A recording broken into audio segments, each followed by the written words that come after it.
Seja bem-vindo ao nosso canal. Vamos mergulhar juntos em assuntos extremamente importantes de personagens bíblicos. Fique ligado até o final do nosso podcast. No final, ativa o sininho e se inscreve no canal para não perder nenhum.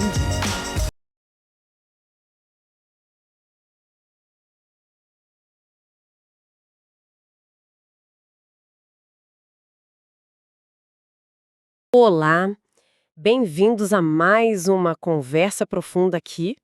Hoje a gente mergulha numa história, assim, fundamental. A jornada de Moisés.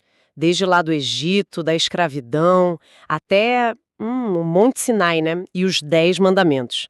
Temos aqui um material bem detalhado sobre essa saga, e a nossa ideia é explorar os pontos-chave, o significado de tudo isso, sabe? Ok, então, vamos lá desvendar essa história. Para começar, o cenário é pesado, né? O povo de Israel sofrendo muito no Egito. E é aí que surge o Moisés. O interessante no material que a gente está vendo é que ele não é pintado como aquele herói óbvio, sabe? Mas como alguém, tipo, com um destino bem particular.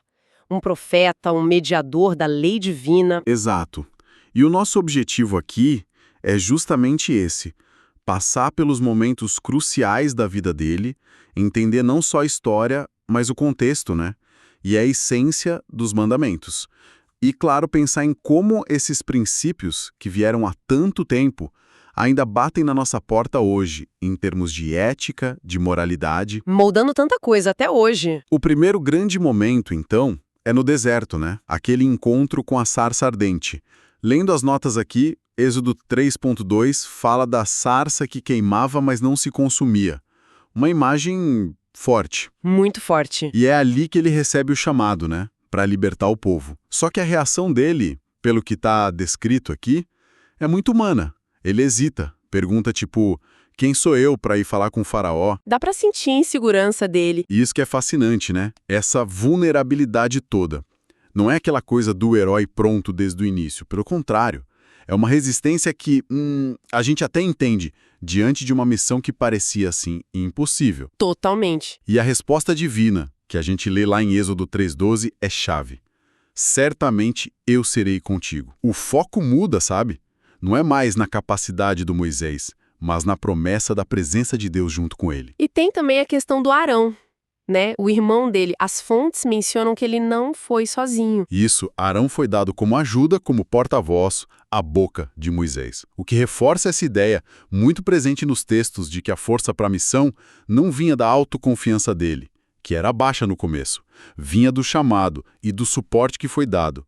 É um exemplo muito bom de como a insegurança pode ser, digamos, o ponto de partida, mas não o fim da linha, quando se tem um propósito maior, né? Faz sentido. Aí então Moisés volta para o Egito, meio a contragosto talvez, e começa o confronto com o faraó. E os relatos detalham bem a teimosia do faraó, né? E a resposta divina que vem em seguida às pragas. O material que a gente tem aqui ressalta que não eram só desastres naturais. Eram atos com intenção. Exato. Demonstrações de poder sobre os deuses egípcios. Aquela lista impressionante.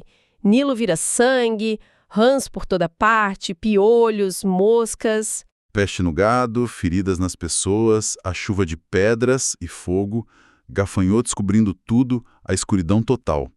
Cada uma delas é apresentada como um desafio direto aos deuses do Egito e à própria autoridade do faraó. E tem aquela discussão sobre o coração endurecido de Faraó, que aparece bastante nos textos. Como o material interpreta isso? Olha, a perspectiva que está aqui sugere que o objetivo ia além de simplesmente castigar, sabe? Era uma forma de Deus manifestar seu poder de um jeito que ninguém pudesse negar, para que sua autoridade fosse reconhecida. Não só por Israel, mas pelos egípcios, pelos vizinhos. Era para deixar claro quem realmente mandava, de forma bem dramática mesmo. Entendi. E o clímax desse confronto é a 10ª praga. A morte dos primogênitos egípcios, um evento descrito com muita força em Êxodo 12. É aí que a Páscoa é instituída, né? Com o sacrifício do cordeiro, o sangue nas portas para proteger os israelitas. Exatamente. A Páscoa e a libertação estão totalmente ligadas ali. E o Cordeiro Pascal, nesse contexto, é mais que uma lembrança. O simbolismo que os textos exploram apontam para uma ideia de prefiguração, sabe? De substituição, de proteção, que vai ter outras camadas de significado depois dentro dessa tradição. O povo finalmente sai do Egito, mas a jornada está longe de acabar. E aqui a coisa fica tensa de novo. A fuga leva eles para uma situação desesperadora. O exército egípcio vindo atrás e o Mar Vermelho na frente. Imagina o pânico. Nossa, sim. Sem saída aparente. E aí vem aquela cena quase de cinema, a divisão das águas. Os relatos são muito vívidos, né? Como em Êxodo 14, que descreve o povo passando em terra seca, com as águas como muralhas dos dois lados. Uma imagem poderosa mesmo, de intervenção, de salvação impossível. Depois dessa libertação espetacular, começa a travessia pelo deserto. Longa e difícil. E os textos não escondem as dificuldades não, viu? Falta de água, de comida, o povo reclamando o tempo todo. O medo? Murmurações constantes, né? Isso. Mas, ao mesmo tempo, o material destaca a provisão divina contínua. Sim, a gente lê sobre a coluna de nuvem durante o dia e a de fogo à noite, guiando o caminho. O maná, aquele pão do céu, e as codornizes para comer. Êxodo 16 até fala que comeram maná por 40 anos. 40 anos. E a água que brota da rocha. Cada um desses milagres é apresentado como uma lição, né? Uma lição prática sobre depender de Deus, sobre ter fé. Apesar das reclamações, das falhas humanas, dos perigos do deserto, a jornada tinha um destino certo, o encontro marcado. O Monte Sinai. A chegada no Sinai, outro momento de impacto enorme nos relatos. A gente lê sobre trovões, relâmpagos, a montanha coberta por uma nuvem densa, muita fumaça, um som de trombeta muito forte. Uma teofania, né? Uma manifestação visível e audível de Deus. Êxodo 19 descreve um clima de temor sagrado. O povo fica à distância, impressionado, mas também com medo. Compreensível. E é nesse cenário todo que Moisés sobe sozinho o monte, para encontrar Deus e receber a lei. Esse é o ponto central do evento no Sinai. Deus entrega a Moisés as 2 tábuas de pedra. Deuteronômio 5:22 diz: Estas palavras falou o Senhor, no monte, do meio do fogo, da nuvem e da escuridão, e as escreveu em 2 tábuas de pedra, e mas deu a mim. Ali estavam os 10 mandamentos. E é importante notar, como o nosso material frisa bem, que eles não são só uma lista de não faça isso. São apresentados como um código ético, moral fundamental, um reflexo do caráter de Deus e um guia para o relacionamento com Ele e com as outras pessoas. Faz todo sentido. Então vamos dar uma olhada mais de perto nesses mandamentos, porque um ponto forte na análise que a gente tem é justamente a relevância deles hoje. Com certeza. Vamos lá. O primeiro, não terás outros deuses diante de mim. É a base de tudo. A interpretação nos textos conecta isso direto com hoje em dia. Não é só sobre ídolos de madeira ou pedra, né? É sobre qualquer coisa que tome o lugar central que deveria ser de Deus. Dinheiro, fama, poder, ideologias, até o nosso próprio eu. É um chamado para lealdade, para prioridade. Entendi. E o segundo? Não farás para ti imagem de escultura. Isso parece ir além do óbvio, né? De não fazer estátuas. Exato. É um alerta contra a nossa tendência de tentar diminuir Deus, sabe? De tentar encaixá-lo nas nossas caixinhas, de torná-lo algo que a gente possa controlar ou entender completamente. Afirma que Deus é maior que qualquer representação, que a adoração verdadeira, segundo essa visão, tem que ser em espírito, não presa a imagens ou conceitos limitados que a gente cria. Interessante. O terceiro, sobre não tomar o nome de Deus em vão. Como que isso é explorado? Vai bem além de só evitar usar o nome de Deus como xingamento, né? Fala de um respeito profundo pela santidade, pelo caráter de Deus. Implica não usar o nome dele de forma superficial, para dar força para mentira, para justificar coisas erradas, ou de forma blasfema. É sobre ter reverência no que a gente fala e pensa sobre Deus. O quarto, sobre guardar o sábado. Esse sempre dá o que falar. O material coloca como um peso ou como algo bom? Definitivamente como algo bom. Um presente, na verdade. um convite para o descanso, não só físico, mas mental, espiritual, para reflexão, para adoração, para se reconectar com Deus, com a família, com a comunidade. Uma das fontes que a gente analisou descreve quase como um ato de resistência contra essa cultura doida de produzir sem parar, sabe? Um lembrete de que a gente vale mais do que o que a gente produz. Gostei dessa ideia de resistência. O quinto mandamento, honra a teu pai e a tua mãe. Parece um pilar da sociedade, né? Com certeza. É visto como a base da família e, por consequência, da sociedade. A análise aqui destaca que essa honra não é só para quando a gente é criança.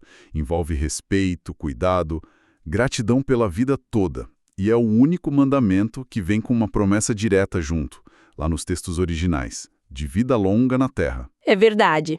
Seguindo para o sexto, não matarás. Parece simples, mas tem mais coisa aí, certo? Sim, afirma o valor sagrado da vida humana, porque somos imagem de Deus. Mas a interpretação que temos aqui vai além do ato físico de tirar a vida. Inclui o ódio no coração, a amargura, palavras que destroem a reputação ou o espírito de alguém, qualquer atitude que desvalorize ou agrida a vida do próximo. Forte isso. O sétimo, não adulterarás. O que ele protege na essência? A santidade e a estabilidade do casamento, da família. E também não é só sobre a infidelidade física. Abrange a lealdade emocional, sabe, a manutenção da confiança, que é, assim, vital para um relacionamento íntimo funcionar bem. Ok. Oitavo, não furtarás. Respeito pela propriedade. Isso, e também pela dignidade do trabalho dos outros. E, de novo, a interpretação vai além do roubo claro. Inclui a desonestidade nos negócios, a fraude, explorar o trabalho de alguém, sonegar imposto, qualquer jeito de pegar para si o que é do outro indevidamente. O nono, não dirás falso testemunho. O foco é na verdade. Exato. É um mandamento que defende a verdade, a justiça e protege a reputação das pessoas. Condena não só mentir num tribunal, mas também a mentira do dia a dia, a fofoca que prejudica, a calúnia. Qualquer palavra que distorça a verdade para fazer mal a alguém. E por último, o 10º, não cobiçarás. Esse é bem interessante, né? Porque ele mexe lá dentro, nos pensamentos. Sim, é o único que fala direto do desejo, da intenção, antes mesmo de virar uma ação. Exatamente. Ele ensina a gente a ficar contente com o que tem e adverte contra a inveja, contra aquele desejo forte pelo que é do outro, a casa, o cônjuge, os bens, o status. Uma das análises que a gente viu aponta a cobiça como a raiz de muitos outros pecados. Porque quando esse desejo não é satisfeito, pode levar a pessoa a mentir, roubar, adulterar, até a ser violenta. Nossa, essa análise de cada mandamento é bem profunda. E é impressionante ver como cada um, mesmo sendo tão antigo, ainda conversa tanto com os nossos problemas de hoje, né? Demais. E para amarrar tudo isso, o material que a gente está usando volta e meia cita a síntese que Jesus fez, lá em Mateus 22. Quando perguntaram qual era o maior mandamento, ele resumiu tudo, a lei e os profetas, em 2 pontos.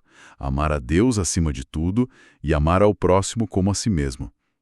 A visão que o material traz é que Jesus não veio para cancelar a lei, mas para cumprir o espírito dela, a essência mais profunda, mostrando que o amor é o que move e dá sentido a todas essas regras. Então, resumindo nossa conversa, a jornada de Moisés, desde lá da sarça ardente até receber a lei no Sinai, aparece nos textos como uma história muito forte sobre fé, sobre liderança que surge da hesitação e sobre essa relação complexa entre Deus e os seres humanos. E os 10 mandamentos são apresentados como esse código fundamental que nasceu desse encontro tão dramático no monte. A nossa necessidade de direção e como uma bússola que oferece um norte moral num mundo que é bem complicado. E como a gente falou, a interpretação finaliza na ideia de que o amor a Deus e ao próximo é o que realmente dá vida e significado a esses mandamentos. O que nos leva, talvez, a uma última pergunta para a gente ficar pensando, né? Vindo de um contexto tão diferente do nosso, histórico, cultural, quais desses 10 princípios, hoje, são os mais desafiadores para a gente? Individualmente, como sociedade, onde é que eles ainda tocam mais fundo? E como é que esse código antigo lá do Sinai ainda conversa ou às vezes até entra em conflito com as questões éticas tão complexas do nosso tempo? Fica aí para a gente refletir.